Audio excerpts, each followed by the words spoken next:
So my question is, can narcissists truly experience love? Well, look, the hasty answer would be absolutely not. Narcissists, they have a lack of empathy. They have this sense of entitlement, and they have a tendency to exploit other people for their own personal gain. So somebody who is diagnosed with NPD, they don't really possess the ability to love another person in the way that most people understand love. So it may sound harsh, but many of the features of NPD are the total opposite of love.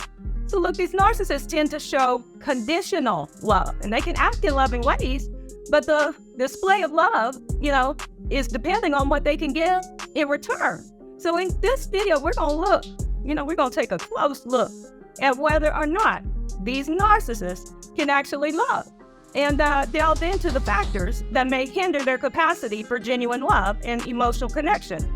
So we know, they have that constant need for all that attention, all that attention that they need.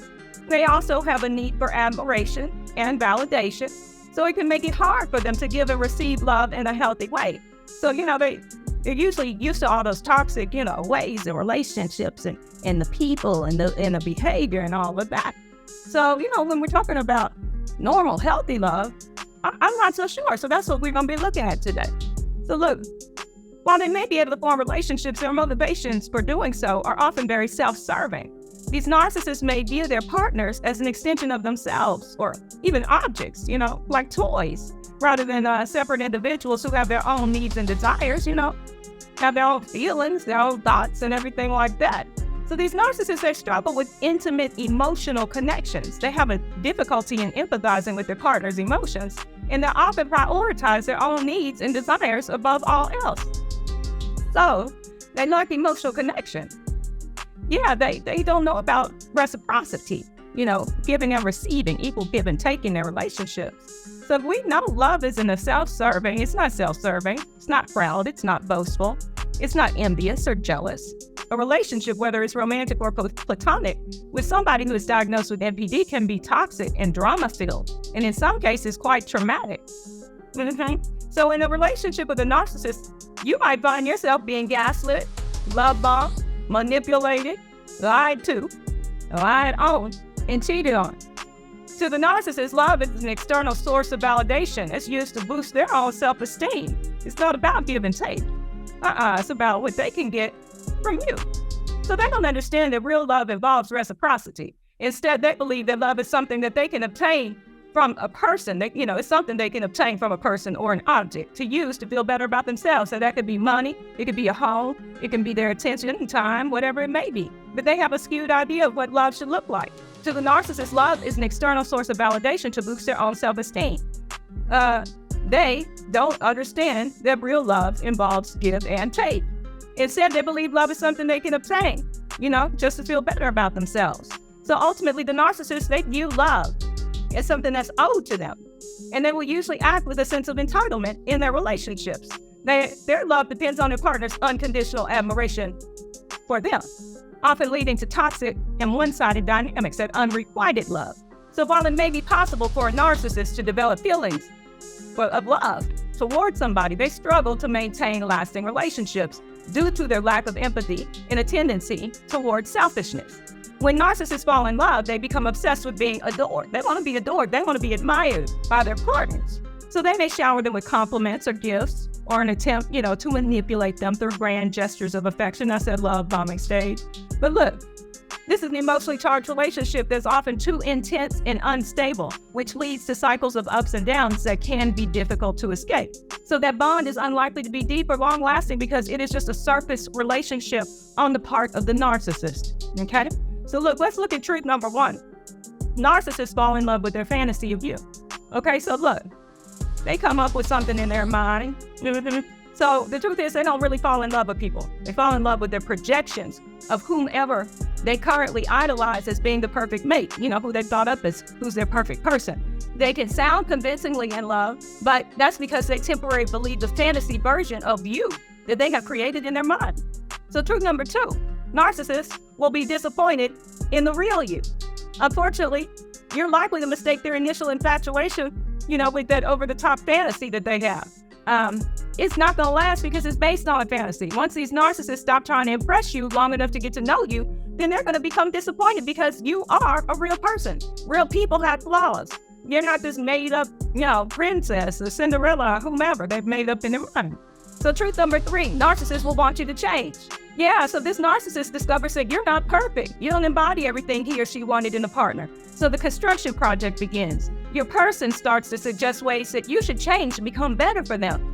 And if you resist, the improvements, this narcissist is going to they're going to stop being kind and start being mean to you. As a result, you'll start to fight a lot. And, the good old times you were having during that love bombing just, goes straight away. So truth number 4, these narcissists, they're going to devalue you. That's part of a narcissistic cycle of abuse. So your narcissist, becomes comfortable with you, and then they start becoming unhappy about your flaws because you're a real person. And so those compliments will vanish and the devaluing will begin. You will somehow become dumb, stupid, ugly, unattractive. They're no longer attracted to you. And this narcissist in your life, they're going to let you know it. And by the way, even if you tried to make all the changes this narcissist suggested, it would never be enough because they're never satisfied. They're always looking for the best next thing. All right. They could be even in your house on the internet looking for people right there in front of your face. Narcissists are perfectionists and nothing is ever perfect, as it could be in their mind. So if you get them what they want, they're just going to move the goalposts even further away. So truth number 5, narcissists, they're going to abandon you. This abandonment could be both emotional and physical. In many ways, emotional abandonment is worse. With emotional abandonment, your partner doesn't leave you physically or formally break up with you, but they make it plain that, you really don't matter. So at this point, your lover or whoever it may be might be flirting with other people right in front of you or secretly cheating on you. Amen. So these narcissists eventually will physically leave you, and especially if they believe they have better options than you. Because, they're always looking for the best next thing, thinking the grass is greener on the other side until they see what's over there. So look, you're like an old toy that no longer, they're no longer interested in. They want a new toy, to play with, to cherish. So they're going to go off on a search for somebody new who hasn't yet become tarnished by reality. So guys, you're going to need to seek help if you're dealing with one of these narcissists. So definitely seek counseling or therapy to provide you with a space to process your feelings and explore your thoughts about this relationship. Engaging in therapy can help you understand yourself, identify your triggers and your coping skills to develop your coping skills in dealing with this narcissist. So practice self-care. You're going to need to show yourself love, okay? Take time out for yourself to allow you to reset and refocus on what's important to you. Educate yourself about MPD and narcissism so you can understand this significant other or your ex. In addition, you just get more educated on the topic so you're more equipped to address with the problems and issues that arise in your relationship and even after you have left, okay? So it's important for you to establish healthy boundaries when you're in a relationship with someone who has MPD. This is a serious mental health disorder, and treatment for the disorder for that person is strongly encouraged, and treatment for you after dealing with one of these people is strongly encouraged. So setting boundaries might not be enough to keep you safe, okay? Because there can be elements of abuse in the relationship, so it's going to be important for you to talk to somebody. These narcissists are bad at maintaining relationships because they have difficulty in caring about anyone else except themselves. So they may convincingly act the part of being in love at the beginning of the relationship, but it absolutely can't last. They are not in love with the real you. They have fallen in love with their own carefully constructed fantasy about you. When this fantasy falls apart, they become angry, bored, sometimes nasty. They'll blame you for the relationship failures, not only their own deficit, unrealistic standards for you. Their deficits they will then blame on you and make you the fault for the end of the relationship. They will have no fault at all. So look, they're incapable of truly loving you for who you are. When narcissists say, I love you, they mean, I love my fantasies about you.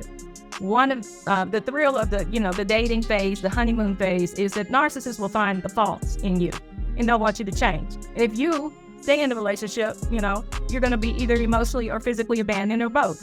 And they will leave you confused, exhausted, and brokenhearted. So take care of yourself, get the help that you need so that you can move on to a healthier relationship. And if you found this topic interesting and would like to see more content on narcissism and relationships, please like, subscribe, and comment on our channel. Thank you.